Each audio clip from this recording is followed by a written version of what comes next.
Hi friends, ಎಲ್ಲರಿಗೂ ಹೊಸ ವಿಡಿಯೋಗೆ ಸ್ವಾಗತ. ಇಂಡಿಯಾ ವರ್ಸಸ್ ಇಂಗ್ಲೆಂಡ್ ಮೊದಲ ODI ಮ್ಯಾಚ್ ನಲ್ಲಿ ನಮ್ಮ ಭಾರತ ತಂಡಕ್ಕೆ ಭರ್ಜರಿ ಗೆಲುವು ಸಿಕ್ಕಿತು. ಹಾಗೆ ಗೆದ್ದ ನಂತರ ಕೋಚ್ ಗೌತಮ್ ಗಂಭೀರ್ ಅವರು ಪ್ರೆಸ್ ಕಾನ್ಫರೆನ್ಸ್ ಅಲ್ಲಿ ಏನೆಲ್ಲ ಹೇಳಿದ್ರು ಅನ್ನೋದನ್ನ ಸಂಪೂರ್ಣ ಸುದ್ದಿನ ತಿಳ್ಕೊಂಬರೋಣ ಈ ವಿಡಿಯೋದಲ್ಲಿ. ನೀವೇನಾದ್ರೂ ನಮ್ಮ ಚಾನಲ್ಗೆ ಹೊಸಬ್ರಾಗಿದ್ರೆ ತಪ್ಪದೇ ಸಬ್ಸ್ಕ್ರೈಬ್ ಮಾಡ್ಕೊಳ್ಳಿ. ಇದೇ ತರ ಕ್ರಿಕೆಟ್ ಲವರ್ಸ್ ಗಳಿಗೆ ಕ್ರಿಕೆಟ್ ನ್ಯೂಸ್ ಗಳು ದಿನ ಬರ್ತಾ ಇರುತ್ತೆ. ಸ್ನೇಹಿತರೆ, ಇವತ್ತಿನ ಮ್ಯಾಚ್ ನಲ್ಲಿ ಒಂದು ಮಧ್ಯಾಹ್ನದ 3 ಗಂಟೆಗೆ ಟಾಸ್ ಗೆದ್ದ ಇಂಗ್ಲೆಂಡ್ ತಂಡ ನಾವು ಮೊದಲಿಗೆ ಬ್ಯಾಟಿಂಗ್ ಆಡ್ತೀವಿ ಅಂತ ಹೇಳಿ ಬ್ಯಾಟಿಂಗ್ ಬರ್ತಾರೆ. ಹಾಗೆ ನಮ್ಮ ಭಾರತ ತಂಡ ಒಂದು ಬೌಲಿಂಗ್ ಇಳ್ತಾರೆ. ಹಾಗೆ ಬೌಲಿಂಗ್ ನಲ್ಲಿ ಯಾವ ಪ್ಲೇಯರ್ ಗಳು ಎಷ್ಟು ರನ್ ಕೊಟ್ಟರು ಹಾಗೆ ಎಷ್ಟು ವಿಕೆಟ್ ತೆಗೆದುಕೊಂಡ್ರು ಅಂತ ನೋಡೋದಾದ್ರೆ, ಬುಮ್ರಾ 9 ಓವರ್ ಹಾಕಿ 31 ರನ್ ಕೊಟ್ಟು ಒಂದು ವಿಕೆಟ್ ತೆಗೆದುದರ ಮೂಲಕ ನಮ್ಮ ಭಾರತ ತಂಡಕ್ಕೆ ಒಂದು ವಿಕೆಟ್ ತಂದು ಕೊಟ್ಟ ಅಂತ ನೋಡಬಹುದು. ಹಾಗೆ ಪ್ರಸಿದ್ಧ ಕೃಷ್ಣ ಅವರು 10 ಓವರ್ ಹಾಕಿ 2 ಮಿಡನ್ ಓವರ್ ಮಾಡಿ 50 ರನ್ ಕೊಟ್ಟು 2 ವಿಕೆಟ್ ತಂದು ಕೊಟ್ಟರು. ಇವರು ಕೂಡ ಒಂದು ಬಿಗ್ ವಿಕೆಟ್ ತಗೊಂಡ್ರು ಅಂತ ಹೇಳ್ಬೋದು. ನೆಕ್ಸ್ಟ್ ಗುರಿನೂರ್ ಬ್ರಾರ್ ಅವರು ಕೂಡ 9 ಓವರ್ ಹಾಕಿ 61 ರನ್ ಕೊಟ್ಟು 2 ವಿಕೆಟ್ ತೆಗೆದುಕೊಳ್ಳುವ ಮೂಲಕ ನಮ್ಮ ಭಾರತ ತಂಡಕ್ಕೆ ಬೌಲಿಂಗ್ ಅಲ್ಲಿ ಇವರು ಕೂಡ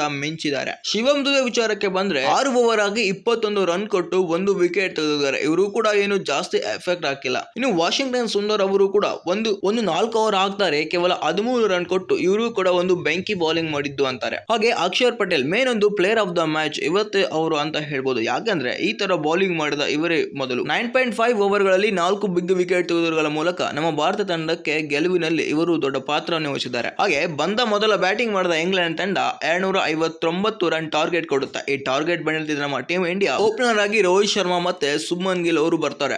ಬಟ್ ರೋಹಿತ್ ಶರ್ಮಾ ಅವರು ಕೇವಲ 21 ಬಾಲ್ ಅಲ್ಲಿ 11 ರನ್ ಹೊಡೆದು ಔಟ್ ಆಗಿ ಹೋಗ್ತಾರೆ. ಬಂದು ಜಲ್ದಿನೇ ಔಟ್ ಆಗಿ ಹೋಗ್ತಾರೆ ಅಂತ ಹೇಳ್ಬೋದು. ಮತ್ತೆ ಒಂದು ಫಾರ್ಮ್ ಅಲ್ಲಿ ಇಲ್ಲ. ಇನ್ನು ಶುಭ್ಮನ್ ಗಿಲ್ ಅವರು ಬೆಂಕಿ ಇನ್ನಿಂಗ್ಸ್ ಆಡಿದ್ರು ಅಂತಾನೆ ಹೇಳ್ಬೋದು. 75 ಬಾಲ್ ಗಳಲ್ಲಿ 80 ರನ್ ಹೊಡುವುದರ ಮೂಲಕ ಒಂದು ಇನ್ನಿಂಗ್ ಬೆಸ್ಟ್ ಆಡಿದ್ರು ಅಂತ ಹೇಳ್ಬೋದು. ಇಂಜುರಿಯಿಂದ ಔಟ್ ಸೈಡ್ ಹೋಗ್ತಾರೆ. ಇವರು ಒಂದು 11 ಓವರ್ ಹೊಡೆದು ಒಂದು 6 ಹೊಡೆದು ನಮ್ಮ ಭಾರತ ತಂಡಕ್ಕೆ ಅತಿ ಹೆಚ್ಚು ರನ್ ಇವರೇ ಹೊಡೆದ್ರು ಅಂತಾನೆ ಹೇಳ್ಬೋದು. ಬಂದು ಕ್ಯಾಪ್ಟನ್ಸಿ ಇನ್ನಿಂಗ್ಸ್ ಆಡಿದ್ರು ಅಂತ ಹೇಳ್ಬೋದು. ಆತನ ಒಂದು ಬೆಂಕಿ ಬ್ಯಾಟಿಂಗ್ ನೋಡಿದ್ರೆ ನೆಕ್ಸ್ಟ್ ವಿರಾಟ್ ಕೊಹ್ಲಿ ಅವರ ಮೇಲೆ ತುಂಬಾನೇ ನಿರೀಕ್ಷೆ ಇತ್ತು. ಅವರು ಕೂಡ ಒಂದು ನಿರೀಕ್ಷೆಯ ಪ್ರಕಾರ ಆಡ್ಲೇ ಇಲ್ಲ. ಬಂದ ಪ್ರೆಸ್ ಕಾನ್ಫರೆನ್ಸ್ ಅಲ್ಲಿ ಗೌತಮ್ ಗಂಭೀರ್ ಅವರು ಕೂಡ ಅದನ್ನೇ ಹೇಳಿದ್ರು.